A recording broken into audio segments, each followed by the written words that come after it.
Hello students, तो हमारे JEE advance के सॉल्यूशन की सीरीज में हम आज क्वेश्चन लाए जो कि जेई एडवांस 2021 से हैं। और ये बेसिकली करंट इलेक्ट्रिसिटी का सर्किट बेस्ड क्वेश्चन है जिसमें अपन को किरचॉफ के रूल अप्लाई करने हैं।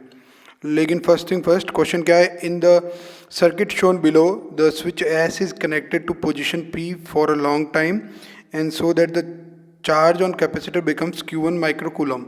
Then S is switched to position q after a long time. The charge on capacitor is q2 microcoulomb. We have to find the value of q1 and q2. देखो यहाँ एक चीज़ आप देख रहे हो, ये लॉन्ग टाइम लिखा हुआ है 2 बार। तो लॉन्ग टाइम क्यों लिखा है? क्योंकि यहाँ जो ये टर्म यूज की है लॉन्ग टाइम, इसका मतलब we have reached steady state in DC circuit, क्योंकि ये सर्किट डीसी है, and hence the current through capacitor is zero. तो ये इसका मतलब है, ये मेन पॉइंट है भाई। बार बार ये बोल रहा है लॉन्ग टाइम बोलने का मतलब कैपेसिटर में कोई करंट नहीं लेना है। यानी एक तरह से हम जब सर्किट को सॉल्व करेंगे तो कैपेसिटर वाले पार्ट को ओपन सर्किट अज्यूम कर सकते हैं। तो मैंने पहले से कुछ डायग्राम ड्रॉ किया है ताकि फटाफट हम इस क्वेश्चन की तरफ आगे बढ़े। दोनों केस में अपना स्ट्रेटजी क्या है कि अपन कैपेसिटर के अक्रॉस पोटेंशियल डिफरेंस निकालेंगे, फिर Q इक्वल टू CV से अपन क्या निकाल देंगे? चार्ज निकाल देंगे।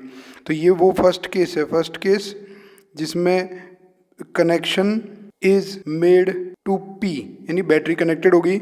और ऐसे में इस क्वेश्चन को सॉल्व करने के लिए सबसे बेस्ट मेथड रहेगा नोडल। तो अपन क्या करते हैं, ये जो नोड है इसमें पोटेंशियल V एज्यूम कर देते हैं और यहाँ पे जीरो। और नोडल मेथड बेसिकली कुछ नहीं है, किरचॉफ करंट रूल ही है। तो अपन कहने वाला है कि ये V को अपन एक बार सबसे लार्ज मान लेते हैं। तो ये जो करंट होंगे, क्योंकि कैपेसिटर में तो कोई करंट जाएगा नहीं, तो ये जो करंट होंगे इनका सम कितना आना चाहिए? जीरो, क्योंकि किसी नोड पे टोटल करंट का सम जीरो होना चाहिए।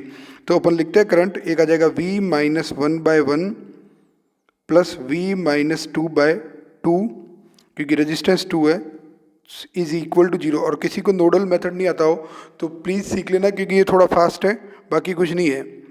2V-2 is equal to 2V-2 plus V-2 equal to zero. तो इससे V की वैल्यू आ जाएगी 4/3 वोल्ट।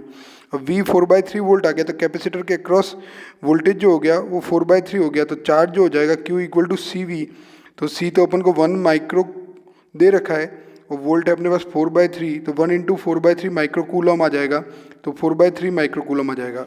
और दूसरे केस में जब अपन connection is made to Q, तो ये किसकी वैल्यू थी जो पहले अपन ने निकाली? ये Q1 की वैल्यू है फर्स्ट केस में।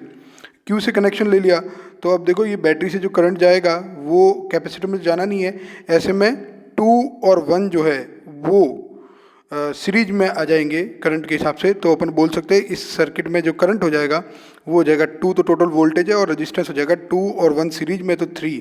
तो करंट अपने पास आ गया 2/3 एम्पियर।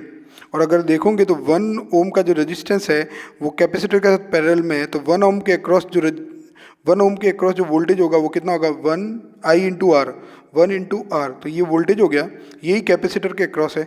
तो अब अपना charge Q2 is equal to 1 micro into 2/3, तो अपने पास आ जाएगा 2/3 माइक्रोकूलम। बहुत ही इजी क्वेश्चन है, किसी को डाउट हो तो right it in comments, I will answer it. Nodal method सीख लेना भाई लोग।